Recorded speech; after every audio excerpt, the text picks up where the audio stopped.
Hi everyone, it's Jesse Drever here from Leisure Network. So I've seen a few of you at sessions that we've run recently. I'm lucky enough to be joined by Courtney Hagen, who's a First Nations and Social Inclusion Specialist at Cricket Australia. Courtney, thanks for joining me. That's right, it's a mouthful, isn't it, that role? Courtney, I think it's a great opportunity for clubs, sporting clubs, to hear more about your journey, your experiences, and any tips and learnings that you've got to be able to pass on. Obviously, you've got a fantastic background in sport, starting a new exciting role with Cricket Australia, and really excited to see the impact that you can have through that. But look, first thing, why don't you tell the audience a little bit more about your journey and your experiences in sport? Sure. So I'm Courtney. I'm a proud bachelor and gubby woman, queer woman as well from Queensland. My mob is sort of around that Fraser Island, Sunshine Coast, Hervey Bay kind of area, saltwater people. So living down in Melbourne, I'm a little bit further away from the saltwater than I'd like, but I get down there every now and then when I can. My journey started in sport, just probably like everyone else's, in the backyard with the family. I grew up in a town called Mergen in Cherbourg, which I found sport was sort of the best outlet that I could have to make friends. And my mum being a teacher, we moved around the state quite a bit. So the way I would make friends was through sport. So that was kind of all I latched onto. And and then I studied a Bachelor of Exercise and Health Science, which took me to the Northern Territory. My final year of uni, when I finished, I packed up my car and moved in 2 days, drove 30 hours into the Central Desert in my little Honda Jazz, which was really fun. A bit dangerous, actually, now upon reflection. But from there, I sort of got the experience to really see what sport at its fundamentals could really offer people, and particularly for myself, my passion lies within First Nations kids having access to sport. So yeah, from there the journey kept going. At the time, I was also playing cricket for the Queensland Indigenous team. I captained them for the last 6 or 7 years since we've started. Yet to win a final. New South Wales keep beating us every year. I made some connections through that competition, which landed me here at Cricket Australia, which has been a massive, incredible opportunity that I've been in here now for nearly 3 years.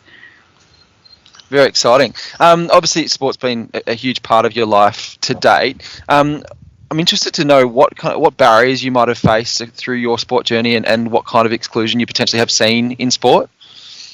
Definitely. So, growing up in a small town, I found, and in community as well, we found that, likes of sport, particularly around football, it always instigated fights between the town and the small, Aboriginal community that I lived in as well. And I found cricket was quite a harmonious type game where everyone just jumped in, and there was no issues with families or issues with between the towns, and that's why I really stuck with that game. But growing up, child of a single parent, the fees were probably one of the biggest things I got between my participation and sport.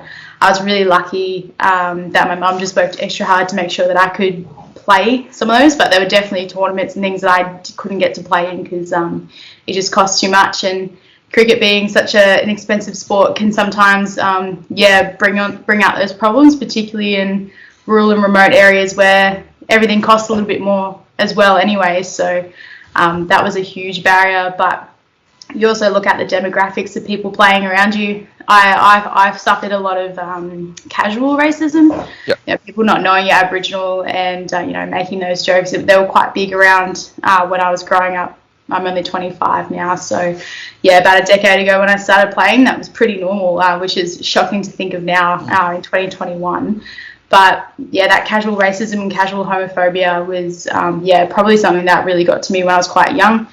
Some of it led to me quitting the sport. I quit cricket when I was 15 due to casual homophobia. And then, in basketball, that was also something that I was around quite a bit, which wasn't the best. But I think that's kind of what's fueled me to work in this industry and to work specifically in a role like this, because we have the power to really change that stereotype and that old reputation that does come along with locker room chat, and then set the standard that that's just like not part of sport, not part of society anymore. So yeah, they're probably the major barriers and things. Yeah.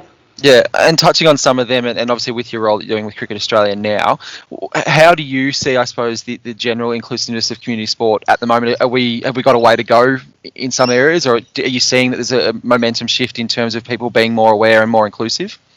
Yeah, there's definitely a momentum shifting. I'm really excited to see a lot of the clubs that I play here down in Melbourne in Premier Women's Cricket, and just the way that clubs are embracing things like Pride Round and Indigenous Round, particularly in cricket, but also seeing that at a footy base and other sports as well, which is pretty cool. That being said, I think we're still really far off where we could be, and as many people would know, there's you usually hang around people that are like you, and a lot of sports have that foundation of pale, male and stale, which no doubt is the reason why they're still going, and that's really important. But sometimes it's that subconscious stereotype that clubs don't even realise they have, even though they could be absolute legends. They've sort of got to try to change that, the external messages, not just by what they look like, but what they do in the community as well. So that being said, I think we can do a whole lot more. Definitely. Awesome. And touching on that, moving into the next point in terms of some real action items for sporting clubs and community organisations, what do you think sport clubs could do to be more inclusive of Aboriginal and Torres Strait Islands, but also people from cold communities generally? Yeah, so whenever I get asked this, I think you always have to reflect on why you're trying to be inclusive. So, if it's for more funding, maybe not the best reason. I know that a lot of sports do run those incentives, and at its fine nature, that is important, but it's all about that long-term sustainable participation. So getting down to that crux of what are our values and why do we want more people of these backgrounds and experiences in our club, and if it's because you want to have a club that's reflective of society and ensuring that you're contributing to the betterment of everyone's human rights to participate in sport, then I think that's awesome.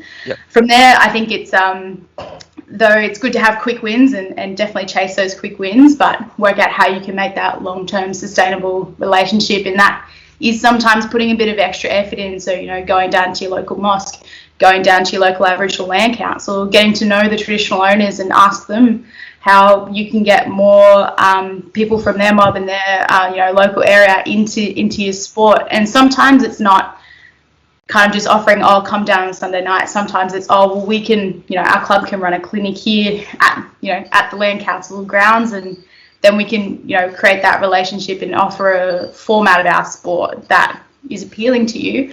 And then if you really like it, come and join the club, and not hit them with the, Premier Golf League straight away, but start with that, mini golf or other versions of the game. But creating those relationships, I think, are at the crux of bringing anyone in.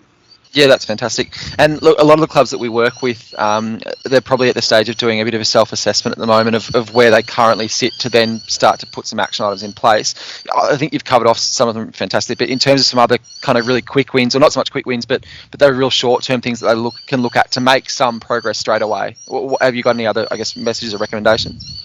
Yeah, definitely. I think it's work out who you're talking to and who's in your surrounding community. So I often say this in particular at cricket, we're really good at talking to ourselves. So cricket fans, people that like our game, people that watch our game, that's quite easy. But if we're looking to get a certain demographic in our game and they're not already, maybe there's a reason for that. So let's try to work out that. So it's that relationship building and advertising yourself in spaces that aren't just your sports spaces. So local schools, churches, places where community hang out, even look to go, councils, which is, I'm sure some of us do, but, swimming pools, everything. I think it's broadening that, and then also kind of creating those community champions. So utilising those player passions and letting them drive that. So if you've got a player that's really passionate about LGBTQ rights, get them down to the local,